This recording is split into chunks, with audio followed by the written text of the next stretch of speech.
Bonjour, alors aujourd'hui on va parler un peu de crise, des crises économiques et on essaie en tout cas de comprendre comment ces crises sont créées, comment et quelles sont les conséquences d'une crise en général. Comme ça on a une vision à peu près grande de comment fonctionne l'économie en général. Donc pour ça je suis parti d'un exemple qui est la crise du subprime. J'ai pas fait tellement de recherches dessus parce que j'ai envie de comprendre par moi-même, de creuser toutes les informations que j'ai entendues et de faire en sorte que tout ce que j'entends en fait a du sens. Donc pour ça, je suis parti d'un exemple quand même qui est la crise des subprimes et c'est la crise en fait de l'immobilier. Donc c'est le point central de ça. Et alors j'ai pris un exemple que supposons qu'une personne achète une maison à 300 000 euros et qu'elle doit apporter à la banque à peu près 30 000 euros, 3 000 euros, plus ou moins comme ça. Peu importe, oui, c'est important, mais on va dire que c'est 3 000 euros ou 30 000 euros pour être plus. Ouais, des 10% au lieu de 1%, hein. 30 000 euros, ce qui veut dire ça veut dire que la banque va lui couvrir en quelque sorte 170 000 euros, 270 000 euros, voilà, 270 000 euros. C'était juste ce que j'avais mis. Voilà, 270 000 euros, ça c'est ce que la banque va couvrir. Donc en fait, cette crise,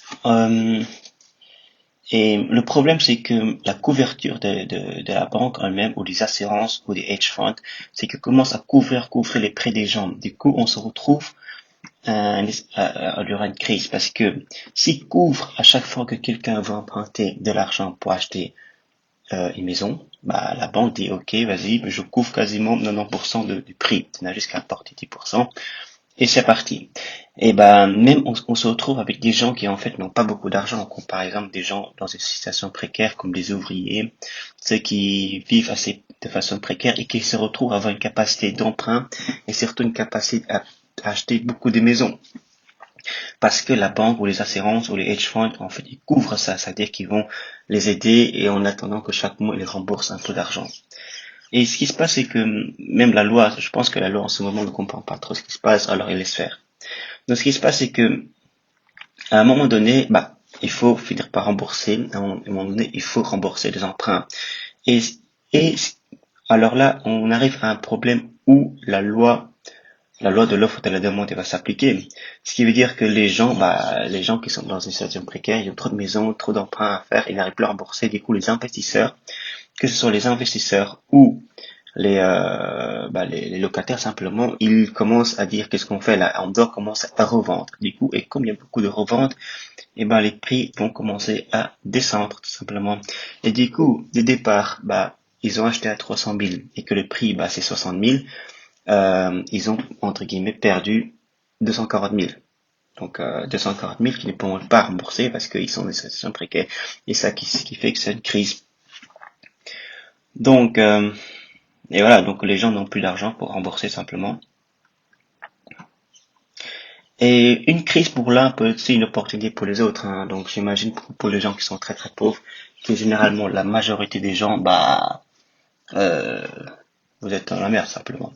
Et que les gens qui sont riches, ils ont qu'à acheter l'immobilier comme des petits pains, quoi. De toute façon, ils auront l'argent pour couvrir les dépenses en attendant qu'une crise finisse. Mais après, on ne sait pas quand ça finit. Donc, il faut être très riche. Il faut vraiment être très risqué. C'est risqué d'acheter quelque chose au bas prix parce que ça se trouve, avant que ça remonte, ça peut prendre des années et des années.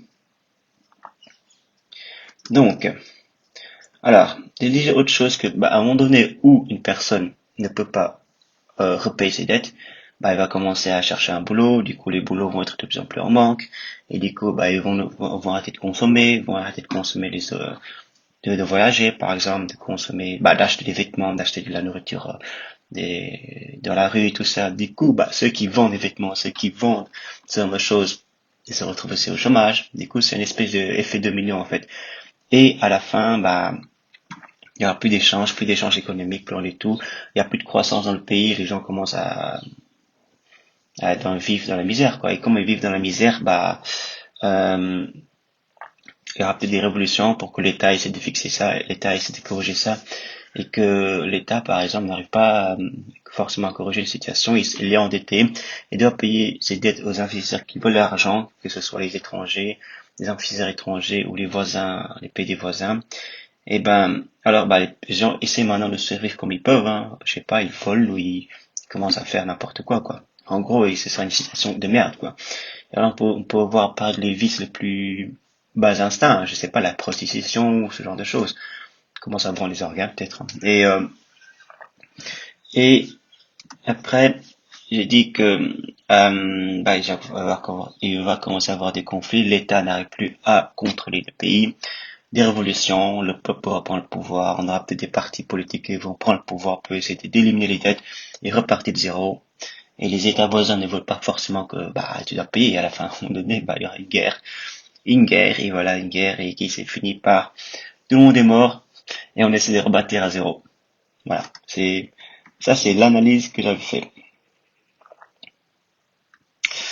Donc voilà, donc les gens en fait, c'est ça. Pour essayer de comprendre une crise, je creuse ce qu'il y a dans ma tête, mais généralement une crise peut prendre des années, des années. Je pense même que la crise suprême, on n'est jamais relevé en fait. Apparemment, c'est le gouvernement qui essaie d'enlever un blanc de cash pour essayer de boucher le trou, quoi. Sauf que le trou, il se bouge pas avec ça. Ça prend du temps pour que l'économie remonte, mais ça, c'est juste une analyse. J'espère que moi, en tout cas, en faisant ça, ça me semble plus clair, plus compréhensible, et j'espère que vous aussi, ça vous a été. Au revoir.